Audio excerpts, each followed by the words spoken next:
আমাদের উচিত দিনে কমপক্ষে 100 বার করে হলেও আলহামদুলিল্লাহ পড়া যাবে। যে কোনো অবস্থাতে আলহামদুলিল্লাহ আলহামদুলিল্লাহ। ভাই কেমন আছেন? আলহামদুলিল্লাহ। ভাই পরিবার কেমন আছে? আলহামদুলিল্লাহ। ভাই চাকরি কেমন আছে, চলছে কেমন? আলহামদুলিল্লাহ। ব্যবসা কেমন? আলহামদুলিল্লাহ। এটা হচ্ছে সেই বান্দা নিদর্শন যার মনের মধ্যে আল্লাহর প্রতি ভক্তি শ্রদ্ধা আছে, যার মনের মধ্যে আল্লাহর নূর আছে। তার নিদর্শন হচ্ছে সে সব সময় শুকরিয়া আদায় করবে। একটা এক্সাম্পল দিচ্ছি, দেখেন ইব্রাহিম আলাইহিস সালাম ওই থাকতেন, আর এই যে এইখানে মক্কায় তার একজন স্ত্রী হাজারা আলাইহিস সালাম, ওইখানে একজন স্ত্রী সারা আলাইহিস সালাম। মনে আছে ঘটনা? আচ্ছা, তিনি আসলেন বাসায়, দরজায় নক করছেন যে বাসায় কে আছে? দরজার পিছন থেকে বলা হচ্ছে যে আমি। তিনি বলছেন ইসমাইল কোথায়? তখন আওয়াজ আসছে ইসমাইল শিকার করতে গেছে। তারপরে তাকে বলা হচ্ছে তোমরা কেমন আছো, স্বামী স্ত্রী তোমরা কেমন আছো? তো স্ত্রী জবাব দিচ্ছে আমরা ভালো নাই, আমাদের ঘরে অনেক অভাব, আমাদের অনেকের স্ত্রীর মতো। আছে না এরকম? সারা জীবন করে যাবেন, একটা কথাই শুনবেন শেষ বয়সে গিয়ে, জীবনে কিছুই পাইলাম না তোমার কাছে। নিজের মাথার ঘাম পায়ে ফেলে করতেই থাকবেন করতেই থাকবেন করতেই থাকবেন করতেই থাকবেন, কিন্তু আপনি শুনতেই থাকবেন কিছুই করলাম না, কিছুই পাইলাম না, কিছুই পাইলাম না। অমুক ভাবি কত ভালো আছে, অমুক কত ভালো আছে, অমুকের এত আছে, অমুকের তত আছে। সুবহানাল্লাহ। এটা আমাদেরই দোষ। কারণ বিয়ে করার সময় যারা দিনদারিতা না দেখে শ্বশুরের সম্পত্তি দেখবেন, সৌন্দর্যকে বেশি প্রাধান্য দিবেন, নিজের হারাম প্রেমকে বেশি প্রাধান্য দিবেন, নিজের ওই বংশমর্যাদা ইত্যাদি ইত্যাদিকে বেশি প্রাধান্য দিবেন, তখন তো আফসোস করতেই হবে, কিছু করার নেই। এই জন্যই তো নবী সাল্লাল্লাহু আলাইহি ওয়াসাল্লাম বলেছেন যে দিনদার স্ত্রীদেরকে দেখে বিয়ে করো, যার মধ্যে দিনের বুঝ আছে, জ্ঞান আছে, একে দেখে বিয়ে করো। তবে এখানেও একটা বিষয় আপনাকে সতর্ক করতে চাই যে প্রত্যেকটা বোরখার পিছনেই সঠিক দিনদারিতা থাকে না। অতএব এটা দেখেও ধোঁকা খাওয়ার কিছু নাই। দিনদারিতা আল্লাহর সাথে বান্দার মনের ব্যাপার। দিনের বেসিক কিছু প্রশ্নের মাধ্যমে আপনি তার উত্তর পেতে পারেন, দিনের বেসিক কিছু বুঝ আচরণ দেখে আপনি তার উত্তর পেতে পারেন, তার তাকওয়া দেখে আপনি উত্তর পেতে পারেন। একজন আমিরুল মুমিনিন খলিফা, তিনি রাত্রেবেলা জনগণের অভাব অনটন দেখেন। একদিন দেখতে দেখতে রাতে ক্লান্ত হয়ে পড়লেন, একটা দেয়ালের আড়ালে তিনি দাঁড়িয়ে বিশ্রাম নিচ্ছেন, বসে পড়েছেন। দেয়ালের পিছন থেকে তিনি আওয়াজ শুনছেন, মা আর মেয়ে কথাবার্তা বলছে। মা বলছে দুধে পানি মিশাও, আর মেয়ে বলছে যে ইত্তাকিল্লাহ, হে মা আল্লাহকে ভয় করো। তার মা বলছে এখানে তো ওমর নাই, ওমরের প্রশাসন নাই, ভয়ের কি আছে, মিশাও পানি মিশাও। তখন এই মেয়ে বলছে ওমর নাই তো কি হয়েছে, ওমর রব আল্লাহ তো জীবিত আছেন, তিনি দেখছেন।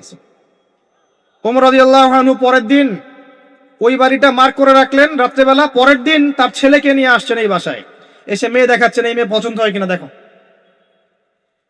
মেয়ে পছন্দ হয়ে গেছে। আমিরুল মুমিনিনের মানে রাষ্ট্রপ্রধানের ছেলের সাথে এই মেয়ের বিয়ে হয়ে গেল। দুধওয়ালি, দুধ ধোয়াচ্ছেন যেই মেয়ে। কি দেখে বিয়ে দিলেন? সৌন্দর্য দেখে? বংশমর্যাদা? শ্বশুরের টাকা? যৌতুক?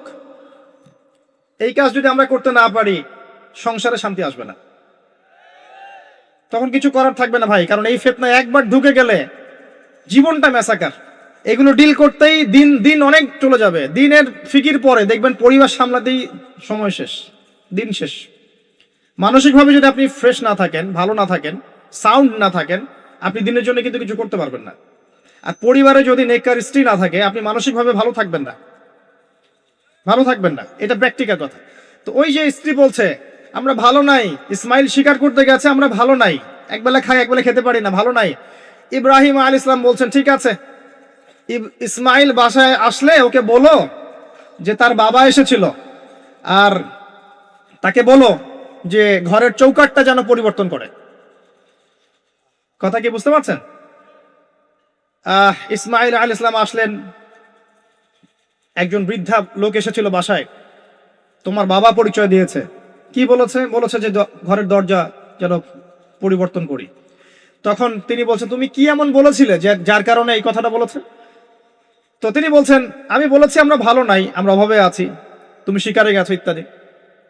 তখন তিনি বলছেন তুমি ভুল করেছো, তিনি আমার বাবা ছিলেন, তিনি একজন নবী, তিনি ইনডাইরেক্টলি আমাকে বলেছেন আমি যেন তোমাকে তালাক দেই।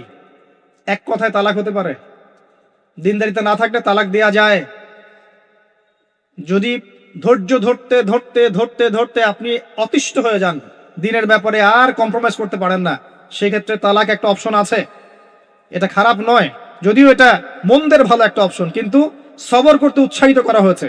সবর করতে করতে করতে করতে যদি ভিতরটা পরিবর্তন না হয়, এরকম আল্লাহর প্রতি অকৃতজ্ঞ মানুষকে নিয়ে আপনি সারা জীবন চলতে পারবেন না। এবং দিনের পথে চলতে গিয়ে যারা প্রতিবন্ধকতা স্বীকার করে, তাদেরকে নিয়ে আপনি আল্লাহর পথে দাওয়াত এবং মুজাহাদার মেহনত করতে পারবেন না। এই জায়গায় গিয়ে অনেক সময় এক্সট্রিম ডিসিশন নিতে হতে পারে। এটা ইসলাম কিন্তু অপশন রেখেছে আপনার জন্য, আমি উৎসাহিত করছি না, অপশন রেখেছে। এরপরে আবার তিনি আসলেন অনেক বছর পর, এসে আবার নক করলেন যে আসসালামু আলাইকুম। ওয়ালাইকুম সালাম। ইসমাইল কোথায়? শিকার করতে গেছে। তোমরা কেমন আছো? আলহামদুলিল্লাহ, আমরা অনেক ভালো আছি। ঠিক আছে, ইসমাইল বাসায় আসলে তাকে বলো ঘরের চৌকাঠটা যেন যত্ন করে আদর করে মহব্বত করে রাখে। কথা বুঝতে পারছেন? এবার ইসমাইল আলাইহিস সালাম আসলেন বাসায়, তার স্ত্রী জিজ্ঞাসা করছে, একজন বৃদ্ধা এসেছিলেন, তোমার বাবা পরিচয় দিয়েছেন, কি বলেছে? বলেছে আমি যেন ঘরের চৌকাঠটা তুমি যেন অটুট রাখো, বহাল রাখো। তুমি কি বলেছো? আমি বলেছি আমরা অনেক ভালো আছি। তখন তিনি বলছেন, আমার বাবা তোমাকে অনেক পছন্দ করেছেন এবং তোমাকে নিয়ে আমাকে সংসার করতে বলেছে। এই হলো অবস্থা। শুকরিয়া আদায় যারা করতে পারবে না, তাদেরকে নিয়ে চলা মুশকিল। লুকমান হাকিম, যাকে প্রজ্ঞা দেয়া হয়েছে, তাকেও আল্লাহ পাক আদেশ করছেন তুমি আল্লাহর শুকরিয়া আদায় করো। যে ব্যক্তি আল্লাহর শুকরিয়া আদায় করে, কৃতজ্ঞতা প্রকাশ করে, যে কোনো হালতেই বলতে পারে আল্লাহ আলহামদুলিল্লাহ আমি ভালো আছি। এবং আল্লাহ রাসূল সাল্লাল্লাহু আলাইহি ওয়াসাল্লাম বলেছেন, কখনো উঁচু স্তরের লোকদের দিকে তাকাবে না। যার উঁচু বাড়ি আছে, তোমার চেয়ে উঁচু বাড়ি আছে, তোমার চেয়ে বড় গাড়ি আছে, তোমার চেয়ে বেশি টাকা আর্ন করে, ওদের দিকে দেখবে না, ওদের দিকে চোখ দিও না। বরং তোমার চেয়ে নিচে যারা আছে, দরিদ্র যারা, তোমার চেয়ে যারা দরিদ্র, ওদের দিকে তাকাও। তাহলে তুমি আল্লাহর নিয়ামতের শুকরিয়া আদায় করতে পারবে ইনশাআল্লাহ তাআলা। আমরা যদি হসপিটালে যাই, শুকরিয়া আদায় করতে পারবো না? যে যে হাজার হাজার মানুষ শুয়ে আছে, কারো ক্যান্সার, কারো ডায়াবেটিস, কারো অমুক, কারো তমুক, কারো অ্যাক্সিডেন্ট, কারো এইটা সেইটা, কারো ব্রেন টিউমার, কারো হার্টের সমস্যা, কত সমস্যা। কেউ হাঁটতে পারে না, কেউ বসতে পারে না, কেউ শুইতে পারে না, কেউ শুইলে ঘুমাতে পারে না। আমরা ভালো আছি না? আলহামদুলিল্লাহ, কৃতজ্ঞতা। যখন আপনি আপনার চেয়ে বিপন্ন কোনো মানুষকে দেখবেন, দেখে যদি এই দোয়াটা পড়েন, আলহামদুলিল্লাহিল্লাযী আফানি মিম্মা ইবতালাকা বিহি ওয়া ফাদ্দালানি আলা কাসীরিম মিম্মান খালাকা তাফদীলা। আল্লাহর শুকরিয়া আদায় করছি যে আল্লাহ তোমাকে যে বিষয় দিয়ে পরীক্ষা করেছেন, আমাকে তার থেকে নিরাপদ রেখেছেন, এবং হাজার মানুষের চাইতে আল্লাহ পাক আমাকে উত্তম জায়গায় রেখেছেন, ভালো রেখেছেন। এই দোয়াটা যে ব্যক্তি পড়বে, ওই বিপদ তাকে স্পর্শ করবে না ইনশাআল্লাহ। এভাবে আপনি আল্লাহর শুকরিয়া আদায় করতে পারেন। আর আল্লাহ পাকের শুকরিয়া আদায় করার সবচাইতে বড় নিদর্শন হচ্ছে আপনি আল্লাহর আদেশ নিষেধ মেনে চলছেন কিনা। যে ব্যক্তি আল্লাহর আদেশ এবং নিষেধকে মেনে চলছে, এ ব্যক্তি প্রকৃতপক্ষে আল্লাহর শুকরিয়া আদায় করছে, তাই নয় কি? খালি মুখে যদি বলি আমি আল্লাহর শুকরিয়া আদায় করি, নামাজ নাই, সওম নাই, যাকাত নাই, কিচ্ছু নাই, মুখে মুখে বলছি আমি আল্লাহকে অনেক ভালোবাসি, এই ভালোবাসার দাম আছে? আল্লাহ পাক কি বলেছেন? যে তোমরা যদি আল্লাহর ভালোবাসা পেতে চাও, কুল ইন কুনতুম তুহিব্বুনাল্লাহ ফাত্তাবিউনি, আমার অনুসরণ করো। কার অনুসরণ? মুহাম্মদ সাল্লাল্লাহু আলাইহি ওয়াসাল্লামের অনুসরণ করো, তার সুন্নাহ মাফিক জীবন করো। ইনশাআল্লাহ আল্লাহ পাক তোমাদেরকে মাফ করে দিবেন, আল্লাহও তোমাদেরকে ভালোবাসবেন ইনশাআল্লাহ। লুকমান আলাইহিস সালামকে আমি আলাইহিস সালাম বলছি এই অর্থে তার উপর শান্তি বর্ষিত হোক, এই অর্থে বলছি। এরপর পরের আয়াতে লুকমান আলাইহিস সালাম, লুকমান হাকিম, তিনি বলছেন ওয়াইজ ক্বালা লুকমান লিবনিহি, তার সাথে তার সন্তানের একটা কনভারসেশন হচ্ছে। এটা ভালো করে শোনেন, তার সাথে তার সন্তানের একটা কনভারসেশন হচ্ছে। তিনি তার সন্তানকে কিছু নসিহত করছেন, ওয়াজ করছেন। যেই নসিহতগুলো আল্লাহ পাকের কাছে এত ভালো লেগেছে, আল্লাহ পাক কুরআনুল কারীমের মতো কিতাবে সেটাকে নিয়ে এসেছেন। কিয়ামত পর্যন্ত এটা থাকবে ইনশাআল্লাহ। কিয়ামত পর্যন্ত একজন বাবা একজন ছেলের এই কনভারসেশন থাকবে ইনশাআল্লাহ। আমরা তো মনে করি সন্তানকে মানুষ করবে তার মা, এখানে আমরা দেখছি সন্তানকে নসিহত করছেন তার বাবা। আমরা ইউসুফ আলাইহিস সালামের ক্ষেত্রেও সেটাই দেখেছি, যে সন্তানকে নসিহত করছেন তার বাবা। আমরা কোরআন ঘাটলে দেখি যে বাবা সন্তানকে নসিহত করেন, মা নসিহত কম করেন। জি, ইব্রাহিম আলাইহিস সালাম কথা বলছেন তার সন্তানের সাথে, ইউসুফ আলাইহিস সালামের সাথে তার বাবা কথা বলছেন, লুকমান আলাইহিস সালামের সাথে তার সন্তান কথোপকথন হচ্ছে। তাহলে কোরআন দেখাচ্ছে বাপ কা বেটা, বাপ যেমন সন্তান তেমন। বাপ হবে সন্তানের রিয়েল গার্ডিয়ান, মা তাকে মানুষ করবে, ইলম প্রজ্ঞা বাস্তবতা শেখাবে কে? বাবা। আর আমাদের বাবারা এখন মানি মেকিং মেশিন, তারা খালি টাকা আর্ন করার মেশিন। সকাল 10টায় বেরাবে, আবার রাত 10টায় আসবে। সন্তানের সাথে বাবার কোনো মিল মহব্বত নাই, দেখাশোনাই নাই। এটা ঠিক নয়। সন্তানকে মানুষ করতে হবে বাবাকে, তাকে প্যারেন্টিং শেখাতে হবে। আমাদের বাবাদেরকে প্যারেন্টিং শেখাতে হবে, মাদেরকেও শেখাতে হবে। আসেন আমরা এখান থেকে দেখব কিভাবে তিনি তার সন্তানকে নসিহত করছেন। এই নসিহত শুধু সন্তানের জন্য নয়, প্রত্যেকটা মানুষের জন্যই। আমরা এই নসিহতগুলোর মধ্য দিয়ে আমাদের লেকচারের ইতি টানবো ইনশাআল্লাহ তাআলা।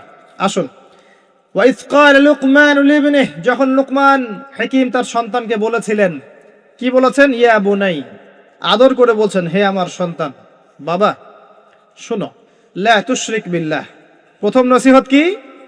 আল্লাহর সাথে শিরিক করো না। লা তুশরিক বিল্লাহ, আল্লাহর সাথে শিরিক করো না। আমরা আমাদের সন্তানকে প্রথম কি শিখাই? Humpty dumpty sat on a wall. আমরা শিখাই Jack and Jill went up the hill. আমরাও শিখেছি। জ্যাক একটা ছেলের নাম, জিল একটা মেয়ের নাম, ওয়েন্ট আপ দ্য হিল আপনাদের পাহাড়ে চলে গেল, বান্দরবনের পাহাড়ের কোনায় চলে গেল একটা ছেলে একটা মেয়ে। তারপর কোনায় গিয়ে কি করলো সেটা আপনারাই বোঝেন। তা আমরা ছোটবেলা থেকে বাচ্চাকে শিখাই Jack and Jill went up the hill. কি বুঝলেন? প্রত্যেকটা ক্ষেত্রে সমস্যা।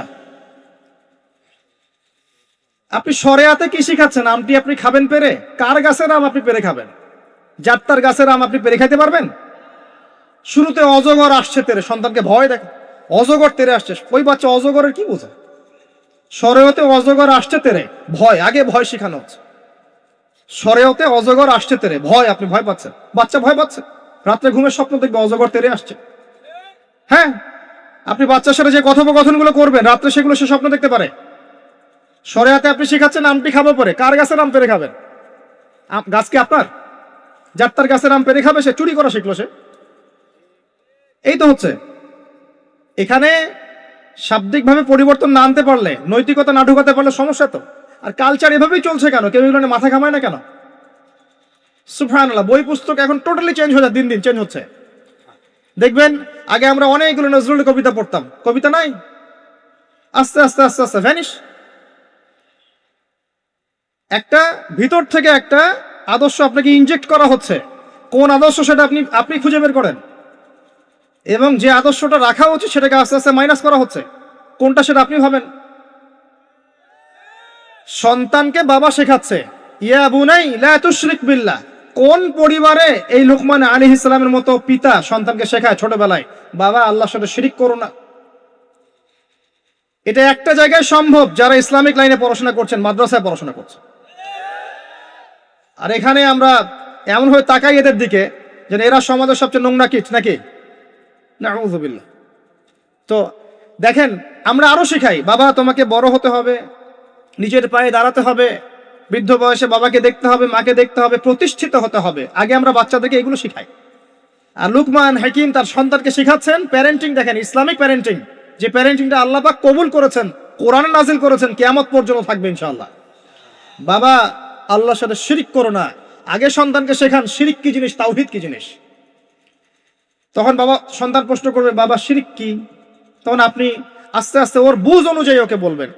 ওর বয়স যদি 5 বছর হয় একটা কথা বলবেন, 10 বছর হলে আরো বেশি বোঝাবেন, 15 হলে আরো বেশি বোঝাবেন। যখন ম্যাচুরিটি যেমন তেমনি বোঝাবেন। যদি ম্যাচুরিটি হয়ে যায় আপনি বোঝাবেন যে বাবা শোনো, শিরিক মোটামুটি 3 রকম হয়ে থাকে। মানুষ কথায় শিরিক করে, কাজে শিরিক করে, এবং মানুষ বিশ্বাসে শিরিক করে। যেমন কেউ যদি মনে করে বাবা যে আল্লাহ বলতে কেউ নাই, তাহলে শিরক হবে। কেউ যদি মনে করে সৃষ্টিকর্তা আল্লাহ নয় অন্য কেউ, তাহলে শিরক হবে। কেউ যদি মনে করে যে আল্লাহর পাশাপাশি আরো সৃষ্টিকর্তা আছে, তাহলে শিরক হবে।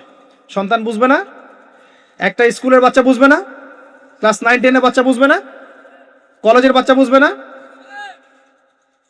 একদম ছোট বাচ্চা কিছুই বোঝে না, ওকে বোঝানো যায় না আল্লাহ তোমাকে সৃষ্টি করেছেন, আল্লাহ ছাড়া কেউ নাই সৃষ্টিকর্তা। আল্লাহ তোমাকে সৃষ্টি করেছেন হয়তো বুঝবে না, আল্লাহ তোমাকে বানিয়েছেন ও বুঝবে না।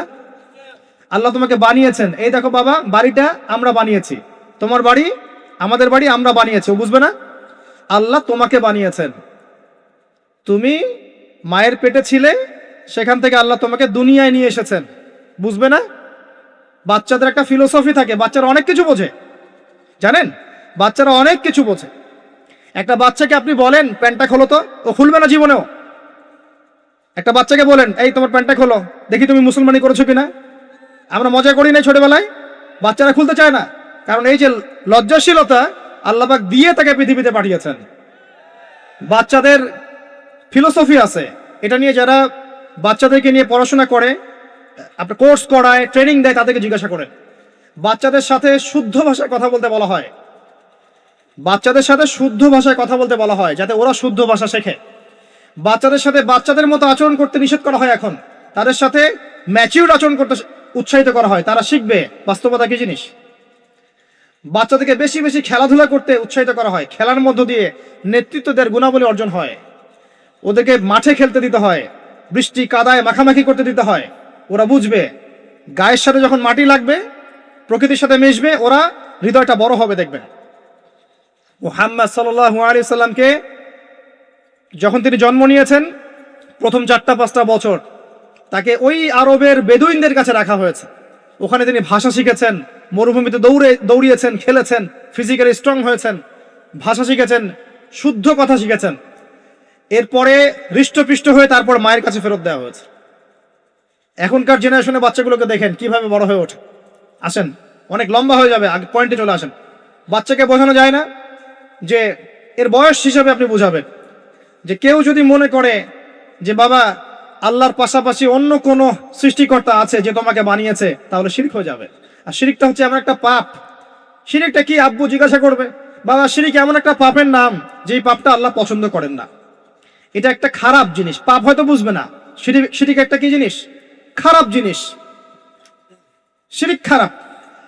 তোমাকে আমি আদর করছি আব্বু, এটা ভালো না? বলবে হ্যাঁ ভালো। তোমাকে যদি একটা থাপ্পড় দিই, খারাপ না? যে হ্যাঁ খারাপ। শিরক একটা খারাপ জিনিস, বাচ্চাকে বোঝানো যাবে না। বোঝাতে গেলে পারলে সবকিছু বোঝানো সম্ভব। আর আরেকটু ম্যাচিউর যখন হয়েছে, এই বাচ্চা তো ম্যাচিউর, যাকে বোঝানো হচ্ছে ইন্না শিরকা লাযুলমুন আযীম, এ তো ম্যাচিউর বাচ্চা, স্কুল কলেজ এই লেভেলের বাচ্চা। তো তাকে বোঝান যে কেউ যদি আল্লাহ ছাড়া অন্য কারো নামে কসম করে, শিরক হয়ে যায়। কেউ যদি আল্লাহ ছাড়া অন্য কারো নামে নজর মানত করে, শিরক হয়ে যায়। কেউ যদি আল্লাহ ছাড়া অন্য কারো নামে কুরবানি দেয়, শিরক হয়ে যায়। কেউ যদি আল্লাহ ছাড়া অন্য কারো জন্য ইবাদত করে, নামাজ পড়ে, রোজা রাখে, হজ করে, যাকাত দেয়, শিরক হয়ে যাবে। কেউ যদি আল্লাহ ছাড়া অন্য কারো কাছে চায়, তাহলে শিরক হয়ে যাবে, ইত্যাদি ইত্যাদি। এগুলো বোঝানো সম্ভব নয়? সম্ভব। এতটুকু তো বলা যায় আল্লাহ থেকেই সবকিছু হয়, মানুষের কোনো ক্ষমতা নাই। বুঝবে না সে? ইন্না শিরকা লাযুলমুন আযীম। বাচ্চাকে প্রথম শিখাচ্ছেন তার বাবা, বাবা শিরক করো না। শিরক হচ্ছে সবচেয়ে বড় জুলুম, সবচেয়ে বড় পাপ। আর আমরা আপনাদেরকে বলছি, শিরকের পাপ নিয়ে কেউ যদি মারা যায়, 99% সম্ভাবনা সে ব্যক্তি জাহান্নামে যাবে।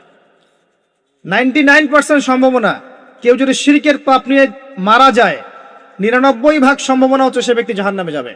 কারণ আল্লাহ পাক শিরকের গুনাহ ছাড়া যে কোনো গুনাহ মাফ করতে পারেন, শিরকের গুনাহ আল্লাহ পাক মাফ করেন না। শিরক ছাড়া যে কোনো গুনাহ আল্লাহ যাকে ইচ্ছা মাফ করতে পারেন। আমরা কি শিরক করব? তাওহীদ শিখবেন। একটা বইয়ের নাম বলে দেই, পড়ে নিয়ে তাওহীদ শিখতে পারবেন। বইটার নাম কিতাবুত তাওহীদ। কি নাম? কিতাবুত তাওহীদ। এখানে শিরকের সমস্ত ক্লাসিফিকেশন দেয়া আছে, কি করলে, কি চিন্তা করলে, কি বললে, কি আমল করলে শিরক হবে, সব লেখা আছে। তাকদীরকে অস্বীকার করলে শিরক হয়ে যায়। আল্লাহ পাকের হালালকে কেউ হারাম করলেও শিরক হয়, হারামকে হালাল করলেও শিরক হয়। এই যে এখন কিছু মানুষ বলছে মুহাম্মদ সাল্লাল্লাহু আলাইহি ওয়াসাল্লাম শেষ নবী নন, আরো নবী নাকি আসতে পারে। শিরক আর কুফর। কেউ বলছে যে ভাগ্য বলতে কিছু নাই, আমি নিজে যা করব তাই ভাগ্যে লেখা থাকবে, শিরক হয়ে যায়। এমনও বলছে মানুষ, এখন নতুন নতুন অনেক ফিতনা। এখন বলছে আমরা শুধু কোরআন মানি, হাদিস মানি না। আছে না? শিরক এবং কুফর। আসেন, এরপরে তার সন্তানকে তিনি কি বলছেন? আল্লাহ পাক এই কথাগুলো সবার জন্য নসিহত করছেন।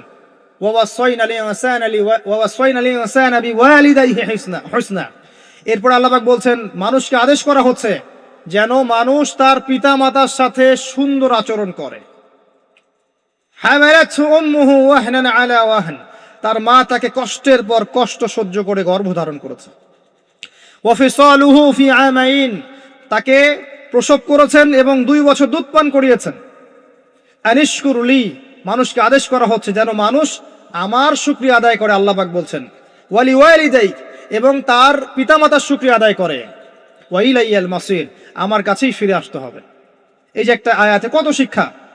সন্তানকে শেখানো হচ্ছে পিতামাতার সাথে ভালো আচরণ করো। সন্তানকে ছোটবেলা থেকে যদি শেখানো যায় যে পিতামাতা কি জিনিস, ওই সন্তানকে বড় হয়ে বৃদ্ধাশ্রমে বাবা মাকে পাঠাবে? ওই সন্তান পাঠাবে যাকে আপনি মানুষ করতে পারছেন না, সময় দিতে পারছেন না। আপনিও ব্যস্ত, আপনার স্ত্রীও ব্যস্ত, ফ্যামিলিস্ট রেভলিউশন, আপনিও ব্যস্ত, স্ত্রীও ব্যস্ত। বাচ্চা মানুষ হচ্ছে ওই যে ডে কেয়ার সেন্টারে কাজের বুয়োর কাছে। তো কাজের বুয়োর আদর্শই সে বড় হবে। আমি আমার শিক্ষাকে যদি সন্তানের মধ্যে দেই, আমার সন্তান আমার মতো হবে স্বাভাবিক।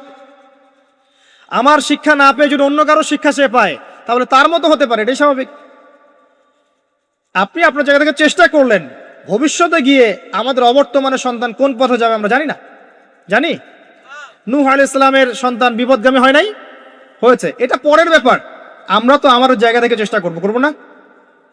সন্তানকে শেখানো হচ্ছে পিতামাতার সাথে ভক্তি শ্রদ্ধা করে চলো, কারণ তোমার মা তোমাকে কষ্টের পর কষ্ট সহ্য করে জন্ম দিয়েছেন। মায়ের প্রসব বেদনার একটা মোমেন্ট, একটা সেকেন্ড আমরা শোধ করতে পারবো? মায়ের দুধের 1 ফোঁটা দুধের দাম শোধ করতে পারবো?